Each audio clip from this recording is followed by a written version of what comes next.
Now, Danny, this is your, how many years have you been here? Well, this is my 8th season here at Moravia. 8th season, wow, okay. Danny, first off, let's just start with, can you give me a little background about last season and how that ended for you guys? We kind of struggled last year. We went 1-9 for the season, but we ended on a good note. We won our last game of the season against Seymour, so we're hoping that helps springboard us into this season. But you know, our kids, we had a lot of young players playing last year, and we think that they got a lot of experience last year, and hopefully that helps them this year. Speaking of that, I know it's early, but kind of your impressions on the team so far. We've been pretty excited about what we've seen so far this year. We've got a lot more kids out this year. We have 25 kids on the roster. That's the most in the 8 years that I've been here that we've had. So we're really excited about that. So our numbers are up. We have 2 junior running backs this year. Gunnar Miller will be our tailback, and Scott Close will be our fullback. And they've been looking really good in practice. Briar Cochran, who's a sophomore, he'll be our quarterback this year, and he's been doing a really good job. And you know, we're just looking at, you know, improving on last season. So you kind of mentioned some guys right there. You kind of took the question right out. And like any other guys you want us to kind of keep an eye on, or? You know, I'm looking for a big year out of Seth Gray, who's our wide receiver. He's been a 4-year player for us. He got to start last year, so I'm looking for him to kind of step up this year. And Dayton Fears has been a 4-year player for us. He'll be our center. And Jeremy Ballinger is another senior that we have that'll play on the offensive line for us. Gotcha. Coach, now, overall, having been here like so many years, you think it's going to be a fairly easy transition with the offense, not many changes? Or? Yeah, since I've been here, we've really been trying to keep everything consistent from our 5th grade tackle football league that we have all the way up through high school. So all these kids have basically been playing the same system since 5th grade, so it makes it pretty easy whenever they come into high school. They've played a lot of the same plays and stuff that we've done, so it makes it kind of an easy transition for them. How about defense, Coach? What do you expect out of them this year? I'm excited about our defense. They've really been coming up and hitting pretty well in practice this year.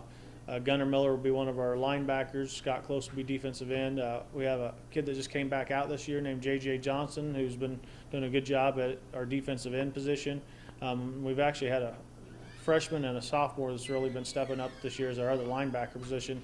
Our freshman is Joe Spangenberg, and sophomore is Trevor Cormany. So those boys have been stepping up. And we have a defensive back named Avery Waybill, who's also a sophomore, and he got a lot of playing time last year. And I think he'll help shut down defenses whenever they try to pass on us. Gotcha. Tell me a little bit about the opener, Coach, for you guys.